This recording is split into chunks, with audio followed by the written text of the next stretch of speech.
भूर्भुवः स्वः तत्सवितुर्वरेण्यं भर्गो देवस्य धीमहि धियो यो नः प्रचोदयात्. ॐ शान्ति शान्ति शान्तिः. I'm starting 14th video. The philosophy of our beloved Sathya Sai Baba. Negative qualities must be uprooted and destroyed. You must have patience and forbearance, but at the same time, you should know under what circumstances and in what manner to use them. As we have shown, there are situations in which you must temper your outward expression of forbearance. You need to use your discrimination to know how and when to express the quality of forbearance, which should be ever firmly established in your heart. Forbearance and patience are indicators of your inward state. They are instruments which you use to counter the negative qualities that are within you, the unwholesome character traits which come in the way of realizing your divine truth. Consider the ability to exercise forbearance in difficult circumstances as a test. It is in these times that the negative qualities bred within you will rear their heads and will tend to manifest themselves in wrongful or harmful actions. Welcome such difficult situations as challenges and opportunities to expose and destroy these negative qualities. You do you do this through your forbearance, patience, and restraint, when otherwise your impulse would have been to use words or actions to harm. It is only after you achieve patience and forbearance and establish them firmly within you that you will develop the inner peace and equanimity that is needed in order to understand the true principles of spirituality and divinity. There are many negative qualities which must be completely shunned by devotees. In particular, you should not have any attachment, any hatred, or any jealousy within you. If you have attachment, hatred, and jealousy, even in the smallest measure, you will not be able to progress spiritually. Attachment, hatred, and jealousy, and their handmaiden anger are the great enemies of devotees. They are the opposites of patience and forbearance. We will take up these negative qualities next and learn how to completely uproot them. Jealousy and hatred, twin pests that destroy your peace. The divinity is one.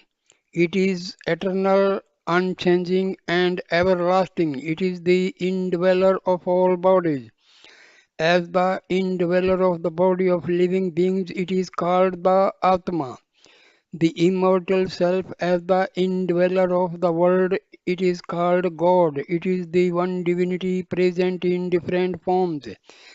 Just as the physical being can be thought of as the body of the Atma, so also the world can be thought of as the body of God, embodiments of love. The body is impermanent, it comes and goes, but the indweller of the body remains the same. Another name for the indweller is Atma, the immortal self, the universal spirit, which underlies everything that can be named or spoken of.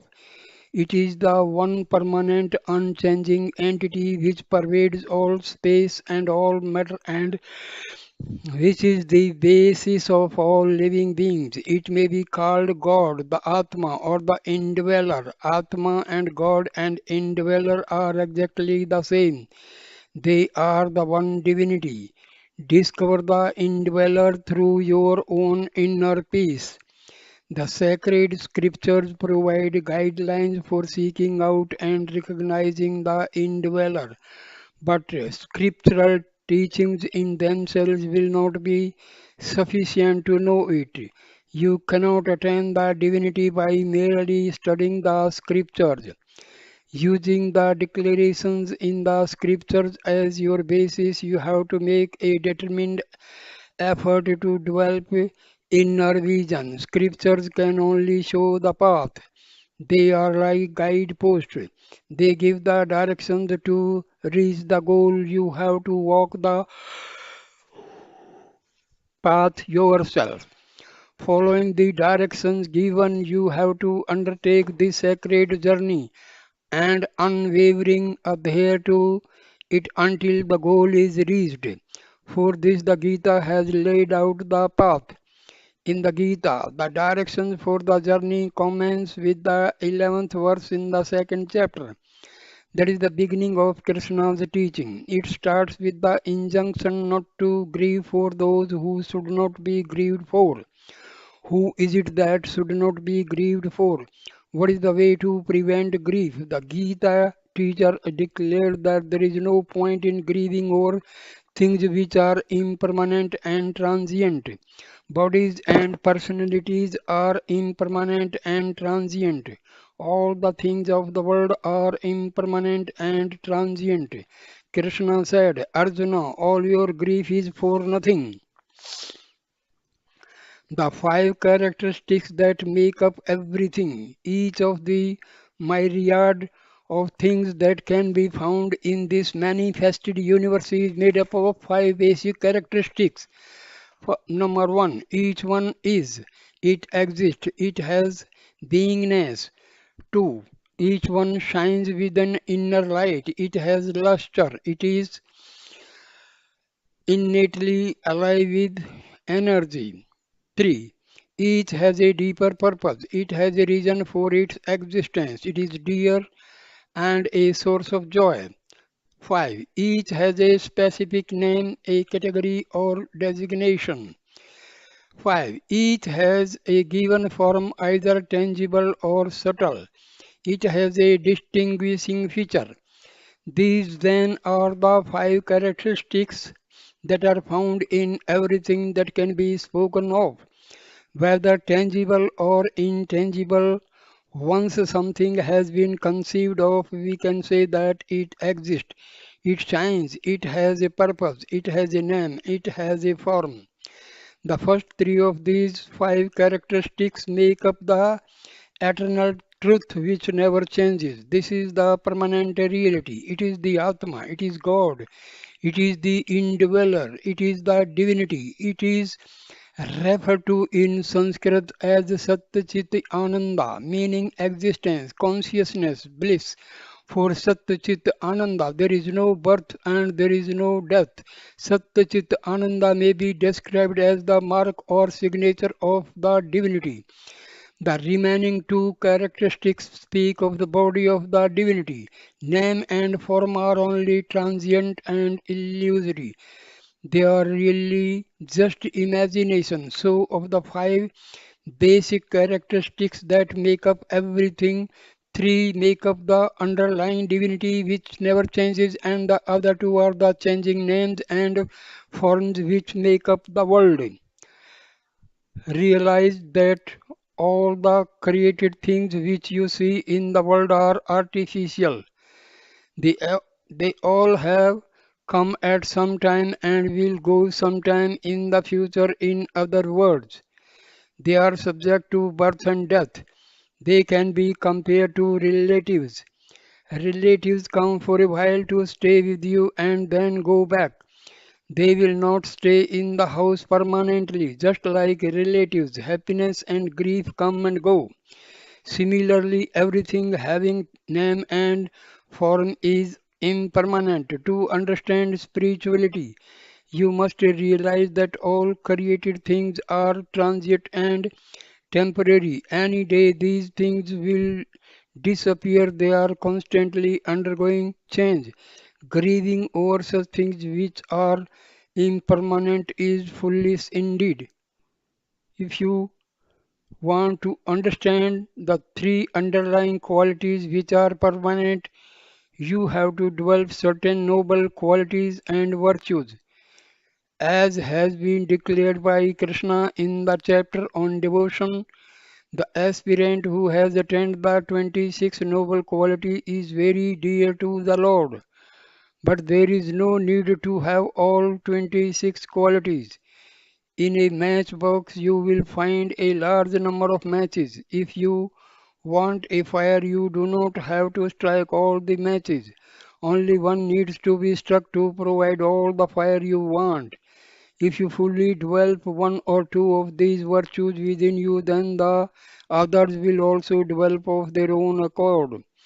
But they must become an indelible and integral part of you before you can hope to understand the principle of the Atma. In striving to acquire these virtues, you will encounter certain negative qualities within you. They are your internal enemy. They will try to keep you from manifesting these virtuous qualities. Jealousy and hatred.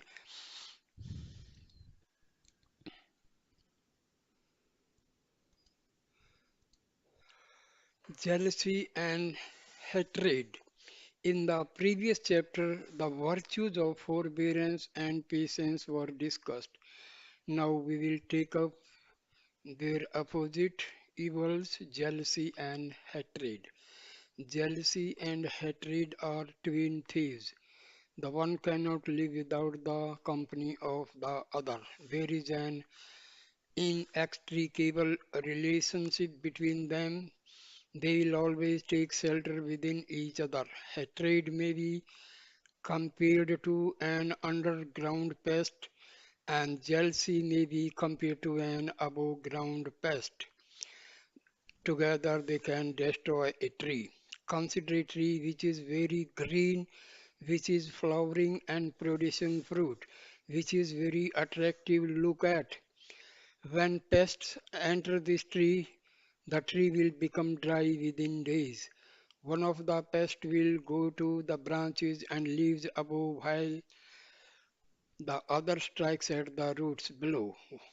While the one spoils the beauty of the tree and the other will try to destroy the very life of the tree, they will always accompany each other. So it is also with jealousy and hatred. Wherever there is jealousy, there will also be hatred, and whenever hatred is visible, you will find jealousy lurking invisibly behind. Hatred takes on a particular form. It manifests itself in various ways. For jealousy, there is no form, it remains hidden under the surface. It has been said that there is no person in the world who does not suffer from some jealousy. There will be at least a small tendency towards jealousy in every person. To make sure that this jealousy and hatred do not enter your system, you have to develop selfless love. Where there is selfless love, there is no place for jealousy and hatred to enter and take hold. When jealousy and hatred are kept out, you can have the experience of divine bliss. Beauty is a form of bliss. Whenever there is beauty, you will also find joy. A thing of beauty is a joy forever. What is beauty? Is it the word which compare beauty to a thing, or is it already inherent in the object? We have seen how all things undergo change. Consider all these things which undergo change, how long can they remain beautiful? Only that which is permanent can be beautiful. The one permanent entity is God, and so God alone is beautiful. There is nothing in the world which is more beautiful than God. The most important duty of a devotee is to drink the nectar of bliss which emanates from that beauty, to imbibe and fill yourself with this divinity which is so full of beauty. There is the need for acquiring certain virtues in order to develop these virtues, you will have to destroy the weaknesses and shortcomings that fester within you. Being jealous of the divinity. Jealousy can even come into your relationship with the divinity. It is a form of arrogance wherein you think of yourself more than you think of the Lord and become jealous of the undue attention you feel is being given to the Lord. There is an example of this in the Mahabharata, the great epic detailing the war between the forces of righteousness and evil, in which Arjuna fought on the side of good and Lord Krishna was his charioteer. During that great war, Arjuna was seated in the chariot behind Krishna, who was driving the chariot. On the eve of the war, Arjuna had heard all the teachings explained and expounded by Krishna, which make up the Gita, but he was not yet fully ready to practice them. He felt that Krishna was a very great person, a divine teacher, but he was not able to understand the full divinity of the Lord. The Great War was going on, and some of the most fearsome weapons were being employed on the battlefield. On one particular day, Arjuna was battling with the grandfather Bhishma, who was the generalissimo of the other side and was considered one of the greatest warriors of that age. During that fight, a number of very powerful and terrible missiles shot by Bhishma entered Arjuna's chariot, but caused no harm to Arjuna. Arjuna fought brilliantly all day, skillfully wielding his bow while directing the chariot using his feet to push against Krishna's shoulders, who would then steer the horses to turn the chariot to the right or left. The battle raged unabated with neither side gaining an upper hand until finally, towards the end of the day, Bhishma swooned in his chariot and withdrew from the scene. At that point, Arjuna, exhausted but triumphant, blew his horns to proclaim victory in the fight that had been raging that day. Arjuna certainly had faith in the divinity, but at that moment he also felt a little arrogant. In that moment of glory, he felt that he was responsible for the victory, and that, after all, Krishna had not fought but had only driven the chariot. It was after sunset when they turned the chariot towards home. As soon as the chariot reached the Pandava camp, Krishna halted it some distance from the tent, turned to Arjuna and said, Arjuna, please get down and go into the tent. Arjuna, who was a little puffed up with egoism, thought to himself, I fought and won the battle today. Krishna was only the charioteer, directed by me. Properly speaking, he should get down first and open the door for me. That would be the correct protocol. And so Arjuna said to Krishna, I think you should get down first. But Krishna insisted, no, Arjuna, you get down first. As this interchange continued, Arjuna developed some dark thoughts and began to feel some resentment towards Krishna. Arjuna said to himself, here I have been thinking that Krishna was so great, and it is surely because I had complimented him and expressed my admiration for him that he is now acting like this, considering himself more important. Well, it is my own fault. But yet, the war is continuing, it has to be fought, and I need Krishna, so it would be best if I did not develop any strained feelings between us. Getting into an argument with him now would certainly not be in anyone's best interest. So, very reluctantly, Arjuna got down from the chariot. After he got down, he stood near the chariot. Krishna continued pressing Arjuna, don't stand here, go into the tent. Left with no alternative, Arjuna entered the tent. Krishna jumped down immediately, leaping a long way from the chariot. The moment Krishna came out, the entire chariot exploded into flames and was destroyed to ashes. The divinity never has selfish motives. Arjuna and Dharmraja, his eldest brother, who were both watching from a distance, were astounded. Arjuna asked Krishna, "What just happened here? What is responsible for this spectacle?"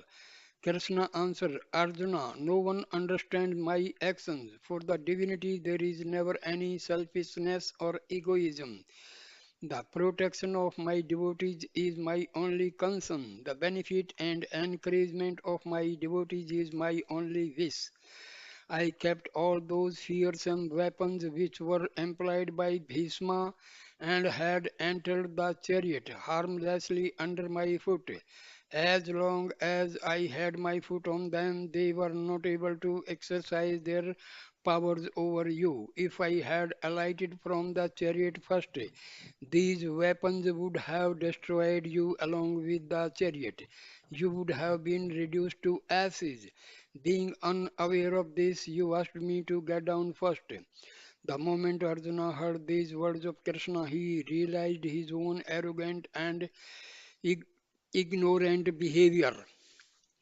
He was exhibiting all the signs of jealousy, finding fault with the divinity, and thinking that he was greater than Krishna can be seen as a form of jealousy. There are a number of important signs of jealousy. Jealousy makes its appearance when you meet a person who has earned greater fame than you, or it will develop when a person has more wealth than you. Jealousy will also show its head when you come into the presence of a person who is more beautiful and handsome. For students, jealousy will soon appear if there is another student who scores higher marks than you. It is the weakness of ordinary human beings to develop jealousy whenever they come in contact with people who excel them in terms of wealth, position, duty, intelligence, and other such qualities.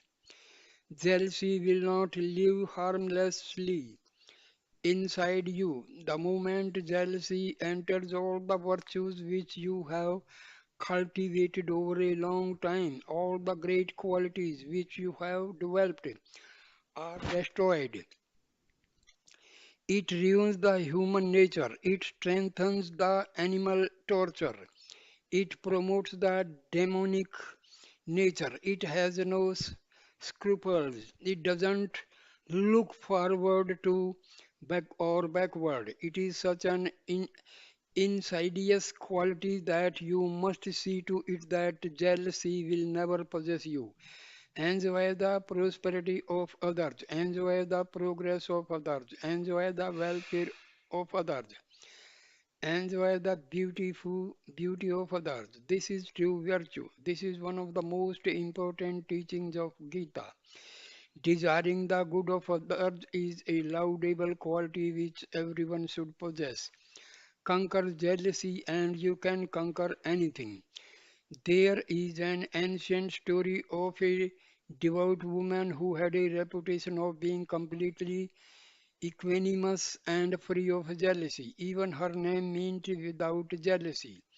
When the three aspects of divinity, Brahma, Vishnu, and Shiva, which are the creative, the preservative, and the destructive principles of divinity, came to test her, her extreme purity of heart was able to win them over and turn them into little babies.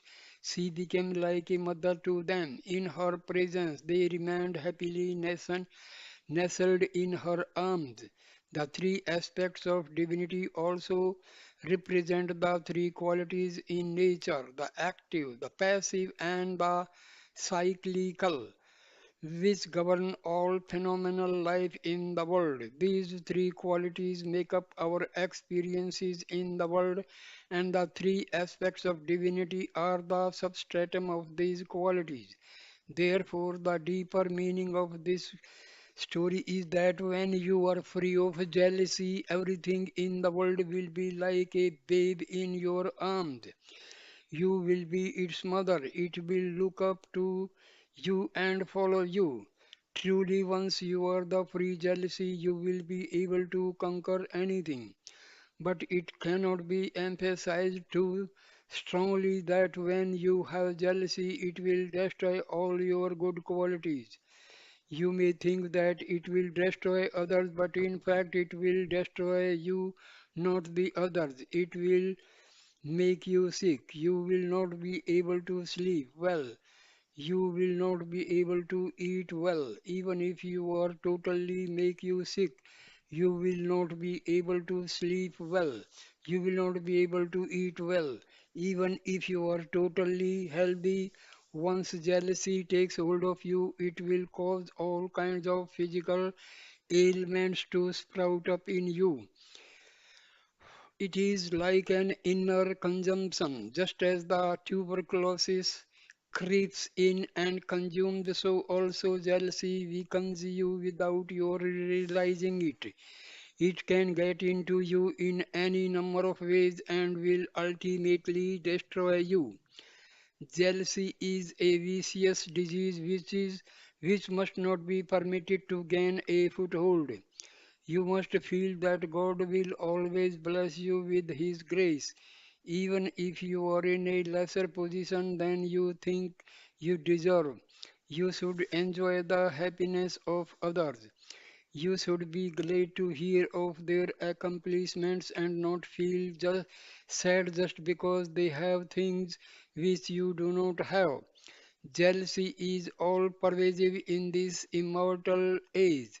It is prevalent in all types of people, be they worldly or spiritually inclined. It is mostly because of jealousy that people lose their peace of mind and waste their lives, or along with the jealousy. Backbiting and hatred soon make their ugly appearance. If you are the target of these evil qualities in others, your best protection is the great virtue of forbearance. Here is small story. Forbearance will overcome hatred. Buddha was walking along the countryside begging for alms.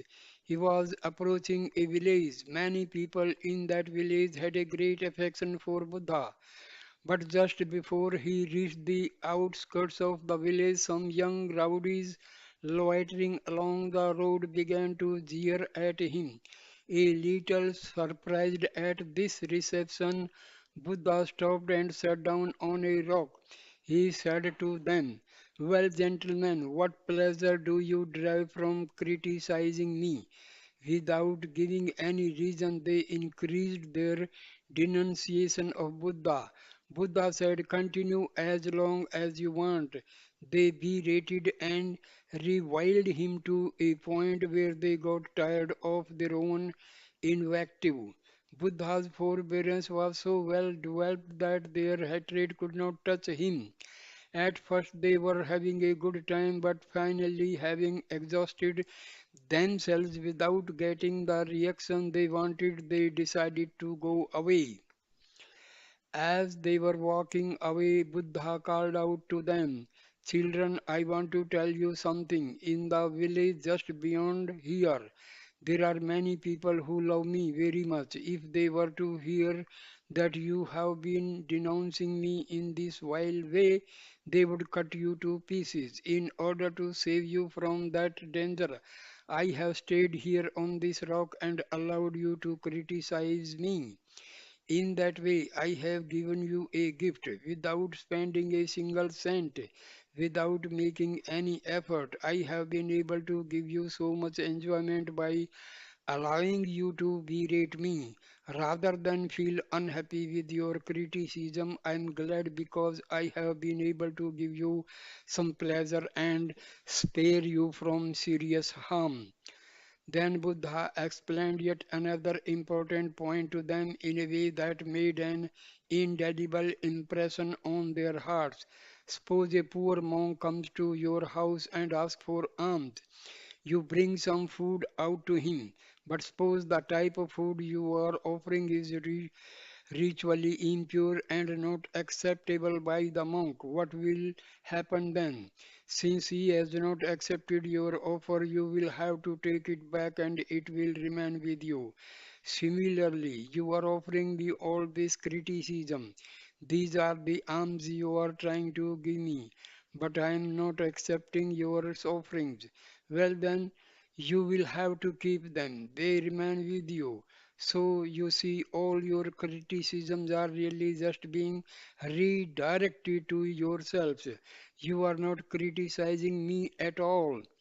One can send a letter by registered post to a friend. If the friend does not accept this registered letter, what will be the postal department do with the letter? It will redirect it back to the person who sent it. If you are criticizing someone but this person does not accept your criticism, then inevitably the criticism comes back to you. Do not think that by voicing the jealousy and hatred you may be feeling that you will be troubling those to whom these odious sentiments are directed. In truth, you will only be troubling yourself. Jealousy and hatred will certainly create difficulties for the one who is infected with them. Jealousy and hatred spring from egoism. Here is a small example. Behind jealousy and hatred is egoism. There was a devout religious man who took great joy in cultivating a garden full of beautiful flowers and fruits. Even though he was steeped in spiritual knowledge, he had developed a strong touch of egoism within him. The moment egoism developed, jealousy also entered. When egoism and jealousy make their appearance, hatred automatically joins them. Good look a good took a personal interest in this errant devotee. God saw that this person, although he had all the proper religious outer trappings, had nevertheless filled his heart with poison. God decided to correct him by teaching him a lesson. The Lord manifested himself in the form of an old mendicant and took a stroll by that garden. The old mendicant went to a recently planted tree and greatly extolled the beauty of that tree. Noticing the garden owner nearby, he asked him, "Who is the gardener responsible for cultivating such a fine tree?" The proud owner puffed himself up and said, "Sir, it is I who have brought up this entire garden. I grew this tree and I raised all the other trees that you see here as well. By my own efforts, I developed all these pleasing paths and made this beautiful garden. I alone look after everything here. There is no hired gardener. I am the one who draws the water. I spread the manure. I pull the weeds and I remove the pest. I clean the paths. I am developing these beautiful flowers and fruits. Doing all these things for the sake of giving joy to others. In this way, he went on repeating I, appearing to appreciate the beauty of the garden. The old mendicant continued to dwell there for a while the owner busied himself nearby grooming his garden. After some time, the mendicant left. A little bit later, a cow entered the garden. She was so weak that she was about to fall and destroy the plants that were there under her body. The owner of the garden saw that this cow was about to spoil his beautiful garden, so he took a small stick and threw it at the cow to chase her out. But the moment the stick touched the cow fell down and died. Now, in his religion, cows are considered very sacred and should never be molested or harmed. Having thrown the stick from which the cow dropped dead, he would now have to suffer the great sin of killing a cow. He was aghast at this terrible turn of events. It was not very long afterwards that the same old mendicant came back into the garden.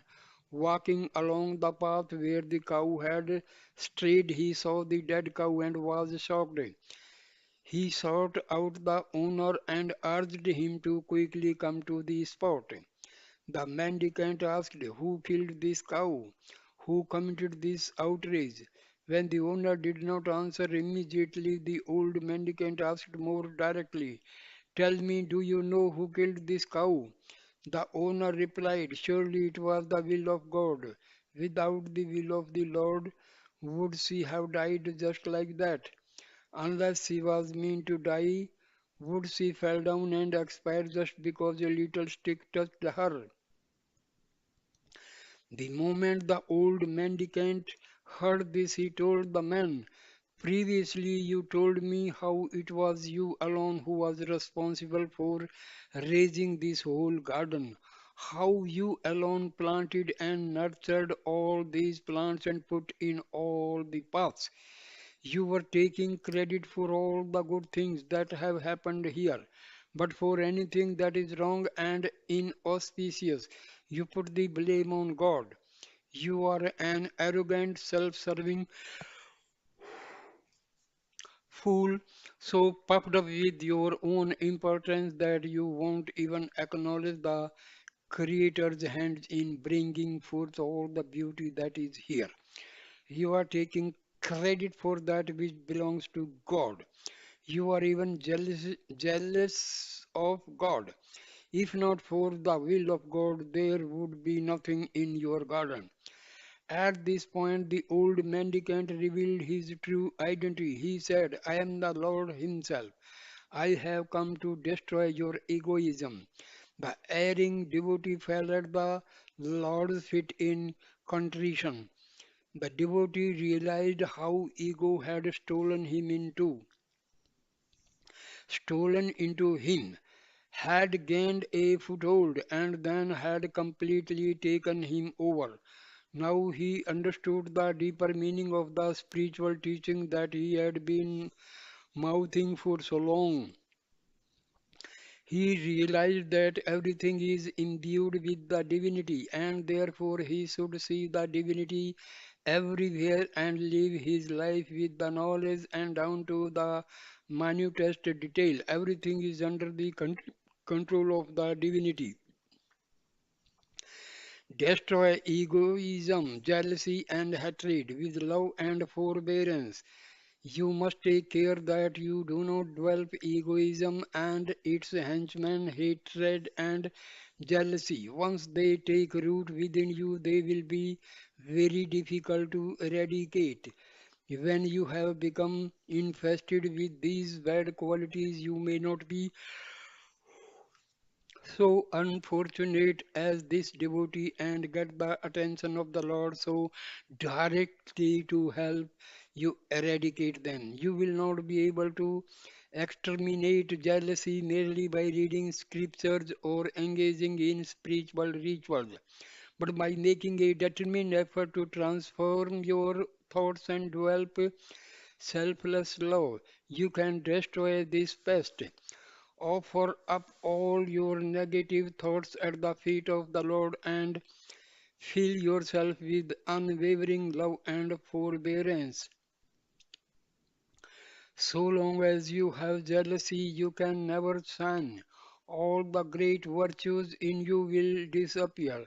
The Gita has taught that the primary spiritual practice is to develop ideal virtues and apply them in your daily life. In this way, you create favorable circumstances for yourself. When you lead a virtuous life, you will be able to experience the principle of the Atma.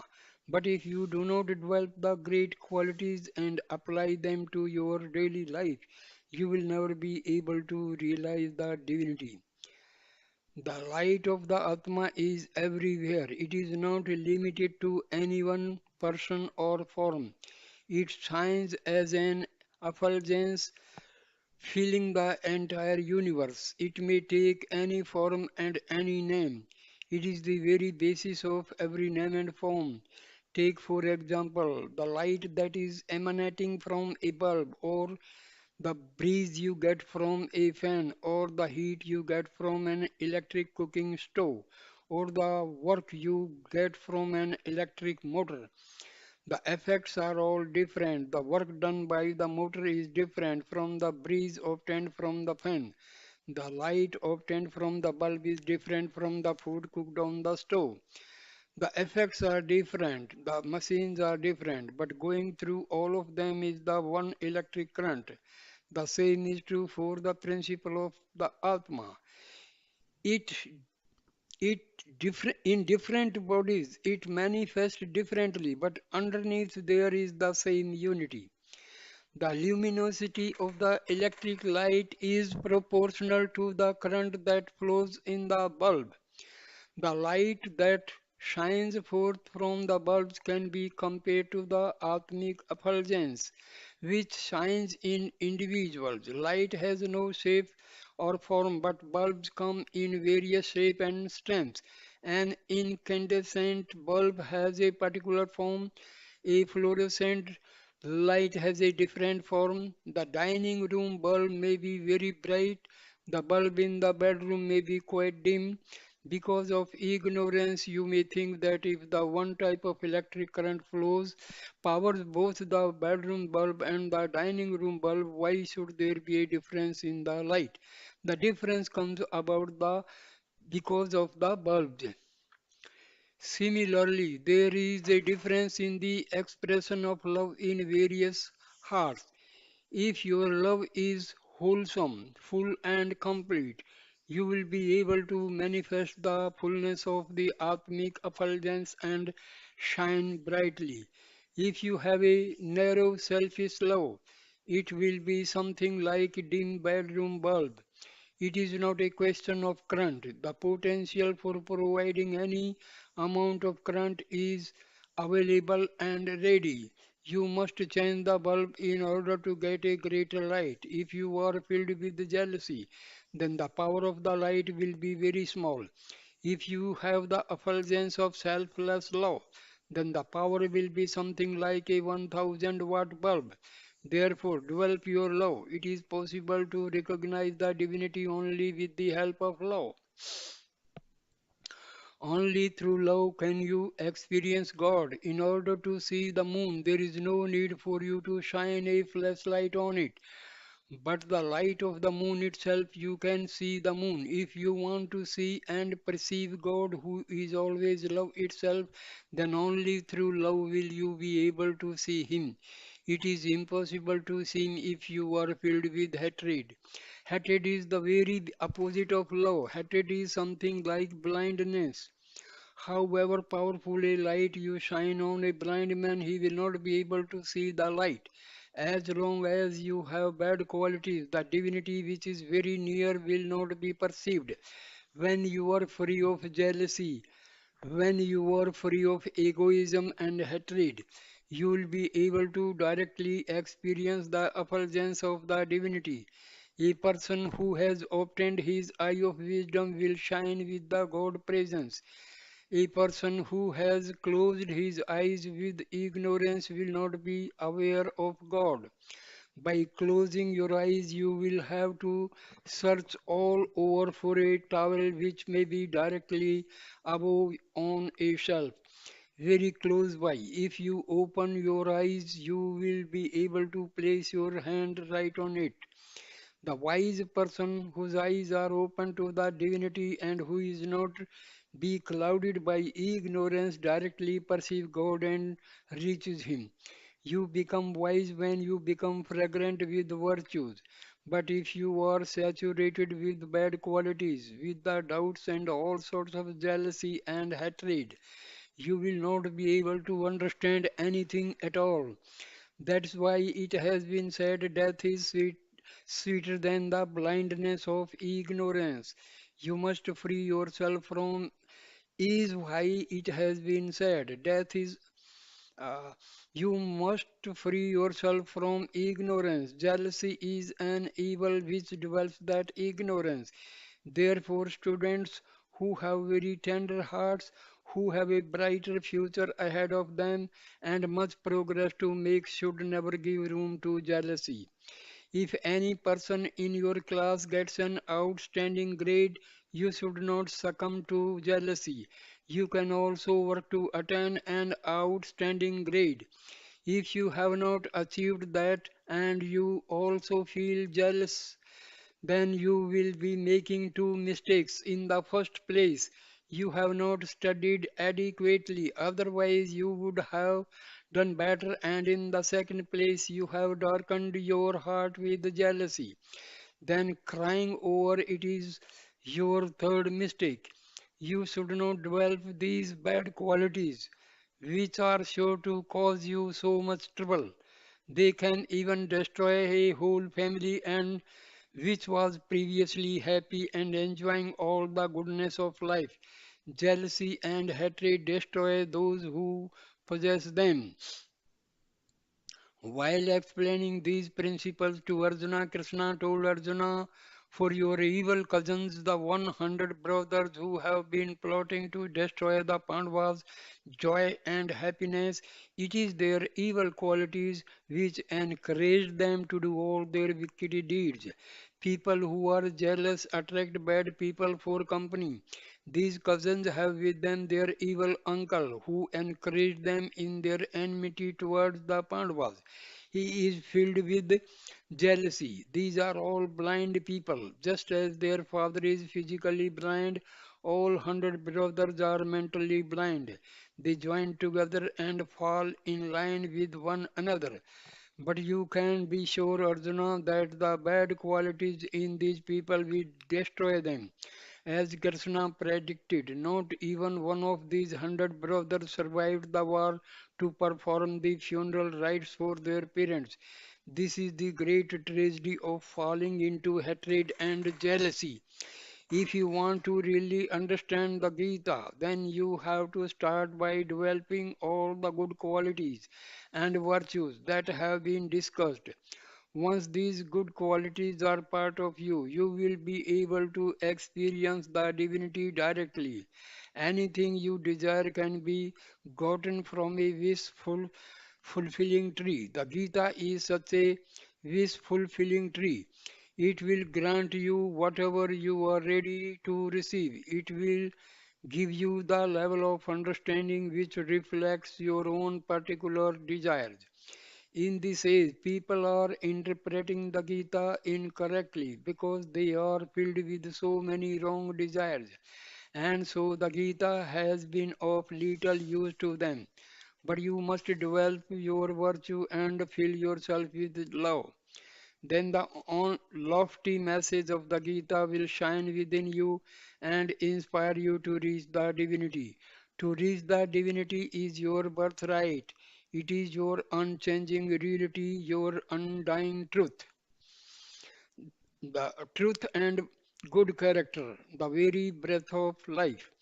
Krishna said, wherever there is exemplary behavior, wherever there is righteousness and sacredness, wherever duty and truth are adhered to, there will be victory. When you conduct yourself in an honorable way, when you live by the principle of right conduct, those very principles will protect you, Arjuna. Always live a sacred and honorable life. Then you will be leading a life that is truly worthwhile. Embodiments of love. There are seven facets to living a sacred life, which are like the seven colors contained in the rays of the sun. They make up the standards of virtuous behavior and moral excellence, which are the very fabric of spiritual life. The first facet is truth, the second facet is good character, the third is right conduct, The fourth is sense control. The fifth is conscious living with emphasis on restraining one's desires. The sixth is renunciation or detachment. And the seventh is non-violence. All of these principles of right living have been laid down for the protection of the individual and for the well-being of society. Collectively, they are referred to as dharma or righteousness. Truth and dharma. Truth is the very basis of righteousness, just as burning is the nature of fire, coolness is the nature of ice, fragrance is the nature of blossom, and sweetness is the nature of sugar, so also truthful is the nature of a human being. Truth and good characters are ever very life breath. When you recognize the innate truth, which is your essential nature, then you understand your own reality. To achieve success in the field of spirituality, good character is essential. Good character can be spoken as having three aspects. The first aspect is best conveyed by the words sacredness, holiness, and goodness. The second aspect is best described by the words tolerance, compassion, and forbearance. And the third aspect is given by the words resolve, determination, and commitment. Whatever education you have, however wealthy you may be, whatever position you may occupy, whether you are a great scholar or a statesman, of you do not have these three aspects of character, you are as good as dead. Whatever else you may have earned, without these three aspects of character, all your attainments and achievements will be worthless. People pay attention to external human beauty, but God recognizes only the inner beauty. Truly speaking, for human being, it is their sterling character which makes up their real beauty. A person devoid of good character is nothing but a stone. You have to follow these seven facets of Dharma and let each one of them shine within you, for each one of them is completely natural to you. The foundation step is truth. Truth does not simply mean abstaining from lying. You have to take truth as your very essence, as the foundation of your life. You should be prepared to renounce everything for the sake of truth. The world conducts itself in the fear of truth and is always subservient to truth. When there is no truth, man develops fear and becomes too frightened even to live. On the other hand, truth confers fearlessness on man. It is truth which protects the entire world and makes it function. Truth drives away all fear. It is such an important quality that the only when it is being faultless observed will you be able to attain divinity. Character is the breath of truth. Important for character is virtue and good behavior. Humanity will not shine without good behavior. Virtues, good qualities, and good behavior. All these lend splendor to humanity. Truth needs to be established from the earlier age. In order to serve humanity and realize your innate divinity, you have to take truth, character, and good behavior as your basic right from childhood. Make the necessary efforts to establish yourself in these noble virtues. Early in life, children are likely to make a number of small mistakes, either knowingly or unknowingly, fearing that these errors will become known to the elder and there might be some punishment or criticism. Children will try to hide their mistakes. In this way, from an early age, there is a tendency for the child to develop the habit of straying from truth to avoid blame. Eventually, this habit will destroy the very foundation of life. Untruth will destroy one's humanness. Therefore, children should be strongly encouraged to always tell the truth no matter what, without fearing the consequences. Be these consequences joyful and profitable to the child, or should they result in chastisement and punishment? Just as a foundation is very important for a mansion, just as roots are the very basis of tree, so truth is very basis of life as a human being. If you are wavering in truth, there will be no safety and no protection for your life. An example of strict adherence to truth can be seen in the life of a great king in ancient times. Because of his uncompromising stance on truth, he was forced by circumstances to give up his wife, his son, and his kingdom. He considered truth as his penance. Even in the most difficult situations that assailed him, he was not prepared to tell an untruth or deviate from dharma. Eventually, he lost his kingdom. Banished and alone, he took up work in a cremation ground. When his son died, his wife brought the body to the cremation ground. Although he knew that it was his wife and the body was that of his son, still he felt bound to discharge his duty as the person in charge of cremation ground. Under the most trying test, this king never gave up either telling the truth or following dharma. He considered truth and dharma like two eyes, or like two wheels of a chariot, or like two wings of a bird, each indispensable to the other. Even a little fib can lead to unhappiness later. Right from the very beginning, it is incumbent upon elders to teach youngsters the importance of telling the truth. Here is a small example to show how making up stories to playfully befuddle a younger sibling can produce unhappy consequences for a child.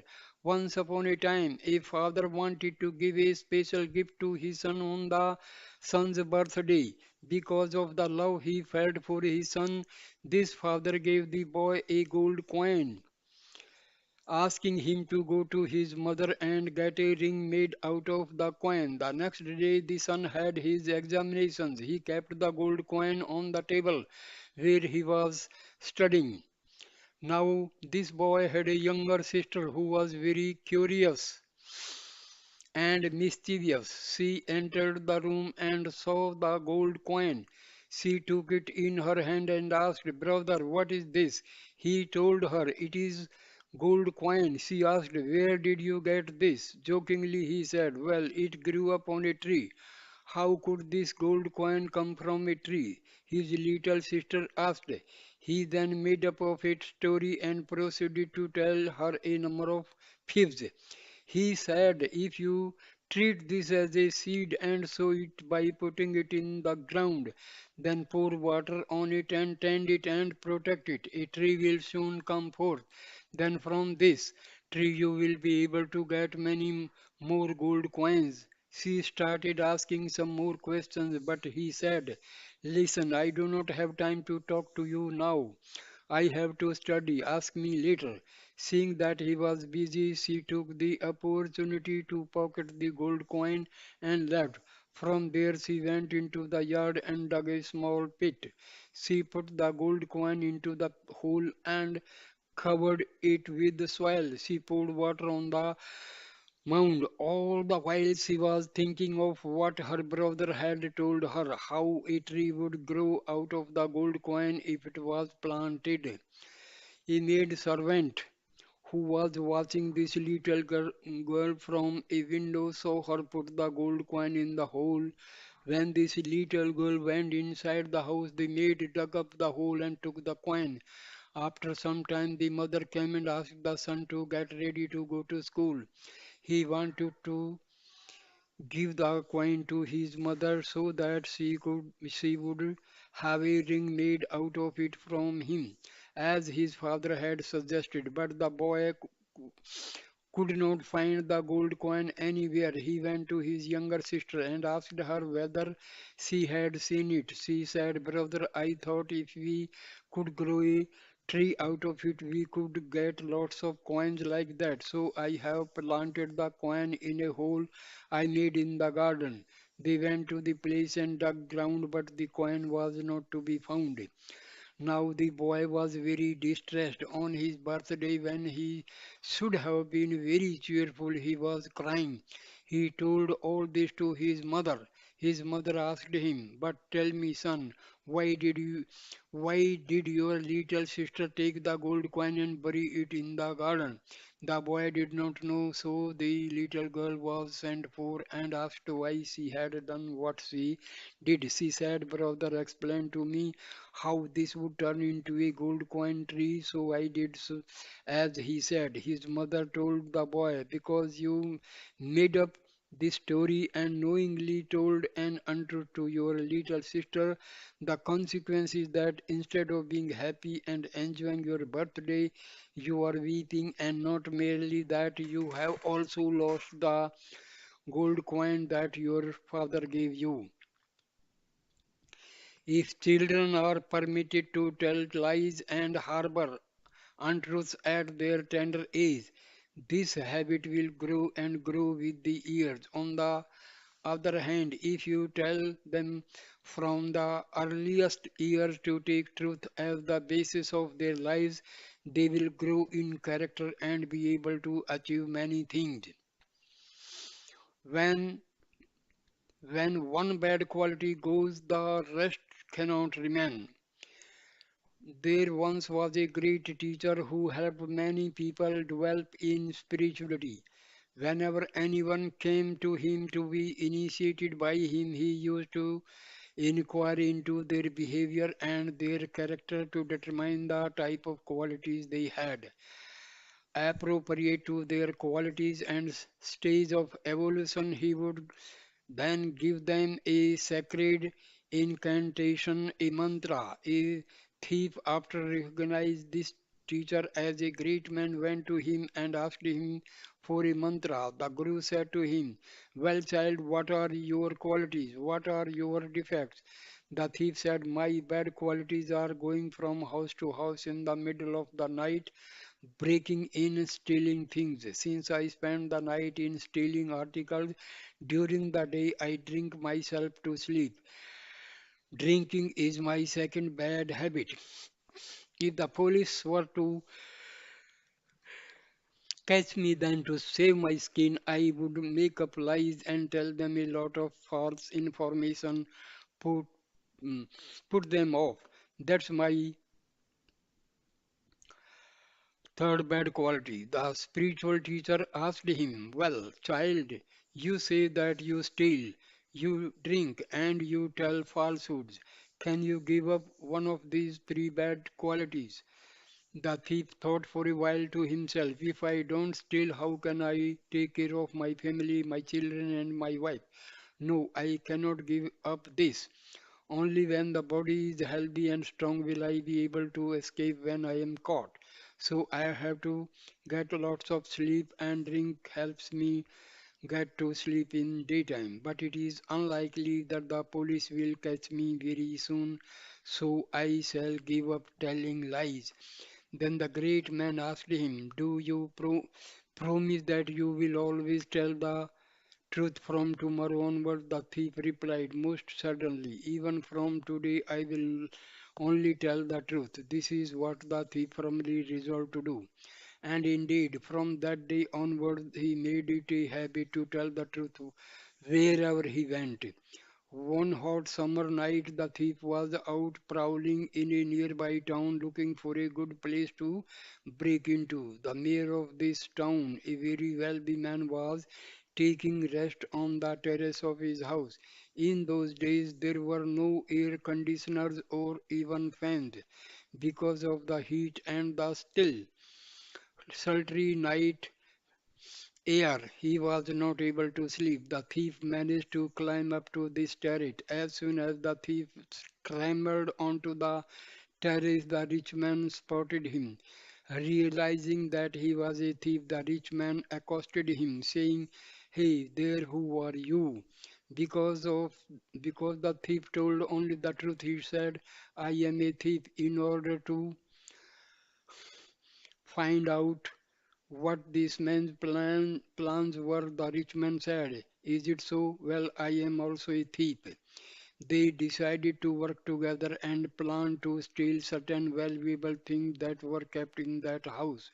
The rich man told the thief, "There will be quite a few valuables locked up in the safe inside the house of the rich man, but it will be very difficult for us to get into the safe unless we get hold of the keys. Let me break into the house and see if I can manage to steal the keys." The rich man continued, "I have been waiting for someone who can keep a watch for me. Now that I have been able to get a friend like you, I will go inside." He left the thief and pretending that he was breaking into the house, he went inside, busying himself here and there.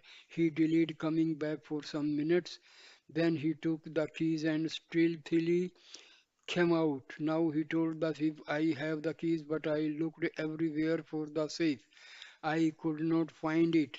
Let me keep watch and you go inside, see if you can locate the safe and get the valuables that will be kept in by the rich man." As it turned out, this rich man had three big diamonds inside the safe. This thief went inside and soon found the safe. He opened it and took out the three valuable diamonds. Immediately, a problem arose in his mind how to distribute the three diamonds between the two of them. As this thief followed the path of truth, a certain amount of righteousness had also automatically entered into him. He brought all three diamonds out, but he told the rich man, "Brother, one diamond you can keep, the other diamond I will keep. The third diamond cannot be broken into pieces. I will put it back in the safe for the owner of this house. Let him keep it for himself." Deciding on this, the thief went back into the house to put one of the three diamonds back in the safe. Then he returned to the terrace. After settling this transaction, the thief was about to leave when the rich man said to him, "Well, brother, perhaps we can have this kind of partnership now and again in the future. Please give me your address where I can contact you." As he was bound to tell the truth, the thief gave his correct address. The next morning, the rich man, who was also the highest public official in that area, took the address and sent order that a police complaint be lodged regarding the loss of some diamonds out of his safe. He told the police to go to the village mentioned in the address and arrest the thief who was living there. In that particular village, the thief was well known. The police went there and had no trouble finding him. They caught, ho- they caught hold of him and brought him to the mayor. The thief did not recognize the robbed official in front of him as his partner of the night before. The mayor then questioned the thief. "Well, how did you enter the house? How did you get hold of this diamond?" The thief narrated meticulously all the details of his adventure. He told how he had climbed onto the roof, he gotten into partnership with another person, entered the house, opened the safe, took out three diamonds, gave one to his partner, kept one for himself, and again went to the house, again opened the safe and put back one diamond. The mayor called in his head official and said, "Go and find out if there is a diamond remaining in the safe." The officer took the keys to the safe to himself. He thought, "Can there be any thief who will put one diamond back?" Thinking this way, he opened the safe, saw the diamond, and had been returned there by the thief, pocketed it, and went back to the mayor, reporting that there was no diamond in the safe. But then the mayor searched the pockets of the officer and recovered the diamond. Immediately he dismissed the officer from his service. The mayor now addressed the thief. He said, I know that in everything you have related, you have told the truth to me. Therefore, from today onward, I appoint you as my head administrative officer. Only person who is truthful should be public official. Unfortunately, you have become a thief, but your nature is not like that. This person now gave up thieving and became a high official. He continued to practice telling the truth, and automatically, in the natural course of events, he gave up drinking as well. His thieving and becoming an honest and upright human being. In the beginning, by adhering to truth, you may be put to a lot of trouble. In spite of the trouble you encounter, if you pursue the path of only